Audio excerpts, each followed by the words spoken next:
चाल है, सब कुछ ठीक है दोस्तों। आज हम देखने वाले हैं 2009 में आई मूवी काइजी द अल्टीमेट गैम्बलर को, जो बेहद ही शानदार है। तो चलिए शुरू करते हैं। फिर कहानी की शुरुआत होती है टेढ़े मेढ़े दांतों वाले एक लड़के से, जिसका नाम होता है काइजी। काइजी एक जॉब करता था, लेकिन उसके सारे पैसे लॉटरी के टिकट लेने में ही खर्च हो जाया करते थे। असल में काइजी की हालत बहुत खराब थी। उसके आगे कुआं था तो पीछे खाए, मतलब वो सर से लेकर पांव तक कर्जे में डूबा हुआ था। एक दिन काइजी यूं ही टहल रहा होता है, तभी कुछ लोग आते हैं और काइजी को दबोच लेते हैं। असल में ये कर्जदार थे। इन लेनदारों के बॉस थे इंडो काइजी को बताती है कि तुम्हारे एक दोस्त ने हमसे लोन लिया था और अब वो फरार है, लेकिन तुमने अपने उस दोस्त के लिए गारंटी दी थी, तो अब जो लोन का पैसा है वो हम तुमसे वसूलेंगे। ब्याज लगा के अब ये अमाउंट हो चुका है करीब 20 लाख येन। इतना बड़ा अमाउंट सुनकर काइजी की आंखें फटी की फटी रह जाती हैं, क्योंकि एक तो उसकी चादर वैसी फटी हुई थी। अब फटी हुई चादर के चिथड़े चिथड़े करने भाई ये मैडम आ गई। काइजी कहता है मैं पहले ही कर्जे में डूबा हुआ हूँ, मेरे पास खाने तक को नहीं है कुछ, अब तुम्हें पैसे कहाँ से दूं? लेकिन इंडो को तो पैसे वसूलने थे, इसलिए वो काइजी को एक गैम्बलिंग शिप के बारे में बताती है और कहती है अगर तुम वहाँ पे जीत जाते हो तो तुम्हारा सारा कर्जा देखो माफ कर दिया जाएगा। ये सुनकर काइजी को लगा चलो कुछ तो रास्ता मिला, इसलिए वो बिना ज्यादा सोचे विचारे शाम होते ही उस शिप पर चढ़ जाता है। यहाँ पर दो सूट बूट वाले कन्हैया लाल काइजी को एक कमरे में ले जाते हैं, जहाँ पहले से ही बहुत सारे लोग मौजूद थे। असल में दोस्तों ये सब भी काइजी की तरह कर्ज में डूबे हुए थे और यहाँ पर अपनी किस्मत का चरखा घुमाने के लिए आए थे। लेकिन इस बात को कोई नहीं जानता था कि यहाँ पे हारने के बाद मौत से भी बदतर सजा दी जाती है।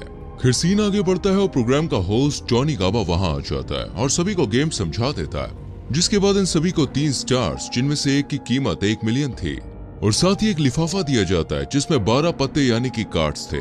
असल में इन लोगों को खेलना था दोस्तों रॉक पेपर सीजर, जिसके सिंबल कार्ड पर प्रिंट थे। अब टास्क ये था कि 30 मिनट के अंदर 12 के 12 कार्ड्स को यूज करना था और जिसके पास 3 से कम सितारे बचेंगे वो हार जाएगा। वही गेम शुरू होता है। जब सब अपने लिए ओपोनेंट ढूंढ रहे थे तो फुनाई नाम का आदमी काइजी के पास आ जाता है और कहता है कि हमें 3 स्टार्स पर विनर मान लिया जाए, तो क्यों ना हम मिलकर खेलें और हर 4 ड्रॉ करके अपने तीनों स्टार्स बचाए रखें और जीत कर चले जाएं। काइजी को फुनाई का ये प्लान सही लगता है। अब दोनों खेलना शुरू कर देते हैं, लेकिन कुछ 4 ड्रॉ करने के बाद फुनाई चीटिंग करता है और फ्रॉड करके काइजी के 2 स्टार्स हड़प लेता है। अब काइजी के पास सिर्फ 1 स्टार ही बचा हुआ था। ये देखकर काइजी को गुस्सा आ जाता है और वो एक घुमा के फुनाई के मुंह पे देता है, जिससे उसका थोड़ा सा खून उसके आखिरी बचे हुए कार्ड्स पर गिरता है। यहाँ फुनाई सबको बता देता है कि काइजी के पास आखिरी पत्ता सीजर बचा है, अब कोई भी इसे हरा सकता है। जिसके बाद काइजी भी सबको बता देता है कि फुनाई के पास रॉक कार्ड बचा हुआ है, यानी अब सबको इनके पत्तों का पता चल चुका था। देखते ही देखते भाई वहाँ पे हंगामा शुरू हो जाता है। तभी फुनाई कहता है कि हम सब अपने पत्तों को मिलकर दोबारा से डिस्ट्रीब्यूट करेंगे। सब उसकी बात से एग्री हो जाते हैं और उसे अपने पत्ते दे देते हैं। इधर काइजी को एक घायल आदमी मिलता है जिसका नाम था हीटा। काइजी हीटा से कहता है अगर वो उसके साथ टीम बना ले तो वो उन दोनों को जिता सकता है। हीटा काइजी पर विश्वास करता है और ये दोनों भी फुनाई को कार्ड दे देते हैं, लेकिन फुनाई फिर से चीटिंग करते हुए काइजी को उसी का कार्ड जिस पर खून लगा हुआ था वो देता है और अपने पास ही रख लेता है ताकि वो जीत सके। फुनाई फिर से काइजी के पास आता है और उसके साथ खेलने को कहता है। काइजी कहता है ठीक है, लेकिन तुम्हें अपने तीनों स्टार्स दांव पर लगाने पड़ेंगे, बदले में मैं और हीटा अपने तीनों स्टार्स दांव पर लगाएंगे। फुनाई इस बात को सुन के राजी हो जाता है और दोनों अपने कार्ड्स रखते हैं। फुनाई को लगता है कि वो जीत गया, लेकिन तभी काइजी अपना कार्ड पलटता है जो पेपर होता है, यानी अब फुनाई काइजी से हार चुका था। ऐसा इसलिए हुआ क्योंकि काइजी ने हीटा से अपना कार्ड बदल लिया था, क्योंकि वो जानता था कि फुनाई चीटिंग करता है।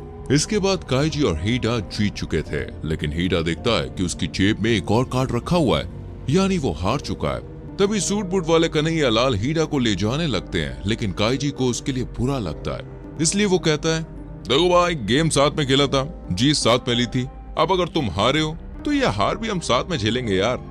मतलब वो भी हीटा के साथ उस अंधेरे वाले कमरे में चला जाता है। यहाँ पर सबसे पहले तो उनके हाथों में एक चीज पंच की जाती है, उसके बाद ऊपर कंपनी की सील लगा दी जाती है। इसके बाद काइजी और दूसरे लोगों को एक अंडरग्राउंड माइन में ले जाया जाता है, जहाँ अब ये लोग मजदूरी करने वाले थे। जी हाँ दोस्तों, हारने पर इन्हें यहाँ मजदूरी करनी थी, यानी कि फ्री के मजदूरों के लिए हुआ था पूरा गेम, समझ रहे हो। खैर हम आगे देखते हैं। यहाँ इन लोगों को दोस्तों मजदूरी करने के लिए दिन के 150 रुपए के हिसाब से महीने पर सैलरी दी जाती है, जिसे ये सब बियर में उड़ा देते हैं। या इनके साथ काफी बुरा सुलूक भी होता था। बीमार होने पर इलाज के लिए भी इन्हें अपनी जेब से पैसे देने होते थे, जबकि दोस्तों पैसे ये लोग सैलरी मिलने वाले दिन ही उड़ा दिया करते थे, क्योंकि सैलरी के दिन ही कैंटीन खुलती थी। तो ये सब शराब पीकर उन पैसों को खत्म कर देते थे। ये देखकर काइजी को समझ में आ चुका था, चाहे वो पैसे बचाए या ना बचाए, यहाँ से जिंदा जाना उसके लिए पॉसिबल नहीं है, क्योंकि उन्हें यहाँ 14 साल तक रखा जाएगा। इसी बीच कम खाने पीने और ज्यादा मजदूरी के अलावा जहरीली गैसेस आदि की वजह से उन्हें बीमार होना ही है। तभी एक डॉक्टर काइजी को बताता है कि अगर यहाँ से बाहर निकलना चाहते हो तो ब्रेव मैन रोड का सहारा लो, जो एक तरह का गेम है। काइजी और दूसरे लोग ये गेम खेलने के लिए तैयार हो जाते हैं। इसके लिए उन्हें आंखों पर पट्टी बांध कर ले जाया जाता है। जब इनकी पट्टियां दोस्तों हटाई जाती हैं तो ये लोग देखते हैं कि इन्हें एक बहुत ही ऊंची बिल्डिंग पर लाया गया है, जो एक तरह का गेम है। तभी वहां पर दोस्तों टोनी गाबा आता है और इन सबको 10 मिलियन येन का वाउचर देकर समझाता है असल में इन्हें एक बिल्डिंग से दूसरी बिल्डिंग के बीच में पड़ी एक पतली सी लोहे की बीम पर चलकर जाना था। अगर ये उस बीम को पार कर लेते हैं तो इन्हें पैसे देकर वहां से रवाना कर दिया जाएगा। लेकिन टास्क ये था कि इस बीम को हाथ नहीं लगाया जा सकता था, क्योंकि इसमें कई हजार वोल्ट का करंट दौड़ रहा था। वहीं सामने वाली बिल्डिंग में कुछ वीआईपीज बैठे हुए थे, जिन्हें इंडो सर्व कर रही थी। मतलब इन गरीबों की मौत का अब ये वीआईपी मजा लूटने वाले थे। वैसे तो सभी का दिमाग सन्न था, लेकिन काइजी उन्हें हिम्मत देता है और वो इस बीम पर चलना शुरू कर देता है। तभी दोस्तों मौसम करवट बदलता है और तेज हवा चलने लगती है। मौसम की खस्ता हालत देखते ही एक शख्स डर के मारे अपना बैलेंस खो बैठता है और नीचे आ गिरता है। उसकी इतनी दर्दनाक मौत देखकर कई और लोग भी अपना बैलेंस खो देते हैं और नीचे गिर जाते हैं। वहीं एक आदमी तो उस बीम को पकड़ ही लेता है और करंट लगने से वो भी मर जाता है। वहीं दूसरी बिल्डिंग में बैठे वीआईपी इनकी मौत का मजा ले रहे थे। इस बीम पर सिर्फ हीडा, काइजी और सहारा बचे हुए थे। ये तीनों चल ही रहे थे कि तभी तेज बारिश शुरू हो जाती है और हीटा कहता है कि अब मैं चल नहीं सकता, और वो अपना वाउचर काइजी को देकर उससे कहता है तुम मेरे पैसे मेरी बेटी तक पहुंचा देना। इतना कहते ही हीडा भी नीचे गिर जाता है। इसके बाद काइजी और सहारा दोनों बीम पार करके दूसरी बिल्डिंग तक पहुंचकर खुशियां मनाने लगते हैं। लेकिन जैसे ही वो दोनों दरवाजा खोलते हैं, तेज प्रेशर की वजह से सहारा नीचे गिरकर मर जाता है। इसके बाद काइजी उस कमरे में पहुंचता है और अपने दोनों वाउचर्स के पैसे मांगता है, लेकिन उसे कहा जाता है कि मरे हुए इंसान के वाउचर पर पैसे नहीं मिलेंगे और तुम्हारा सारा कर्जा काट पीट कर सिर्फ 70,000 ही बनता है। यानी यहाँ काइजी के साथ हो रही थी दबा कर चीटिंग। तभी उस कमरे में बैठा दोस्तों इस ग्रुप का चेयरमैन उसे पैसे कमाने का एक और मौका देता है। वो कहता है कि तुम चाहो तो टोनी गाबा के साथ ई कार्ड का गेम खेल सकते हो। काइजी इसके लिए तुरंत ही हाँ कर देता है। तभी काइजी से पूछा जाता है कि उसे कौन सा कार्ड सेट चाहिए। असल में इस गेम में दोनों को 5-5 कार्ड मिलने थे, जिनमें से 4 सिटीजन और एक एम्पीरियर यानी बादशाह। तो वहीं दूसरे के पास 4 सिटीजन और एक गुलाम होगा। गुलाम वाला पहले चाल चलेगा। रूल्स इस तरह थे कि सिटीजन ड्रॉ, बादशाह सिटीजन को हरा सकता है, जबकि सिटीजन गुलाम को भी हरा सकता है, लेकिन गुलाम जो सब पे भारी है वो बादशाह को हरा सकता है। और जो गुलाम वाला सेट लेता है उसे दाव पर लगाए गए पैसों का 10 गुना मिलेगा, इसलिए काइजी गुलाम वाला सेट लेता है। इसके बाद गेम शुरू हो जाता है और पहली दोनों चालें ड्रॉ हो जाती है, क्योंकि दोनों ने सिटीजन वाले कार्ड रखे। लेकिन तीसरी चाल पर काइजी गुलाम चलता है, जिसके बारे में टोनी गाबा को पहले ही पता चल जाता है और वो काइजी को हरा देता है। इधर काइजी के दिमाग के तार हिल चुके थे। वो समझ नहीं पा रहा था कि टोनी को पता चला तो चला कैसे। इस पर टोनी कहता है कि उसे लोग के चेहरे पढ़ने आते हैं और वो चेहरा देखकर ही समझ जाता है कि किसने कौन सी चाल चली है। इससे पहले कि काइजी को वापस उसी अंडरग्राउंड माइन में ले जाया जाता, चेयरमैन टोनी को जोर से अपनी छड़ी से मारता है और कहता है मजा नहीं आया। चेयरमैन तुरंत ही इंडो से काइजी को 4 मिलियन का लोन दिलवाता है और मैच दोबारा शुरू होता है, लेकिन दोबारा काइजी फिर से हारता है। अब जब सूट बूट वाले कन्हैया लाल दोबारा काइजी को उसी माइन में ले जाने लगते हैं तो काइजी सोचता है कि टोनी को आखिर पता कैसे चला। तब उसे समझ में आता है कि उसके कंधे पर एक चिप लगी हुई है और मैच के दौरान टोनी अपनी घड़ी में देख रहा था, यानी कि वो चिप उसकी घड़ी से कनेक्टेड थी और टोनी काइजी की हार्ट रेट देख रहा था, जो रिस्क लेने पर हाई हो जाती थी। अब काइजी समझ चुका था, इसलिए वो इंडो से कहता है कि वो उसे 50 मिलियन का लोन दे। इंडो सवाल करती है तो काइजी कहता है इस बार जीत उसकी होगी, तुम देख लेना। और फिर से मैच शुरू हो जाता है। लेकिन मैच शुरू होने से पहले काइजी अपना सर शीशे पर दे मारता है, जिससे उसका हार्ट रेट बढ़ जाता है।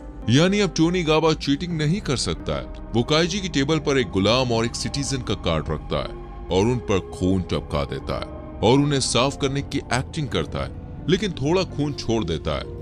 वहीं टोनी को वो ये दिखाने की कोशिश करता है कि उसने गुलाम वाला कार्ड सिटीजन वाले से बदल लिया है।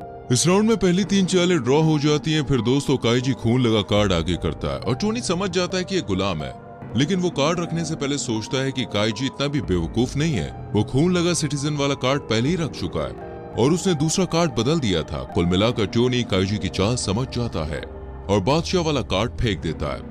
इसके चलते टोनी काइजी का मजाक बनाता है और उसे लूजर कहता है, लेकिन काइजी टेंशन में अपनी आंखें ऊपर उठाता है और काइजी के कार्ड पलटते ही धमाका हो जाता है। मतलब वो गुलाम वाला ही कार्ड था, जिस वजह से टोनी को मजदूरी करने के लिए जाना पड़ता है। असल में काइजी ने कभी कार्ड बदला ही नहीं था। इस तरह काइजी दांव पर लगाए गए पैसे से 10 गुना ज्यादा यानी कि 500 मिलियन उठाकर इंडो के साथ वहां से निकल जाता है और दोनों पार्टी करने लगते हैं।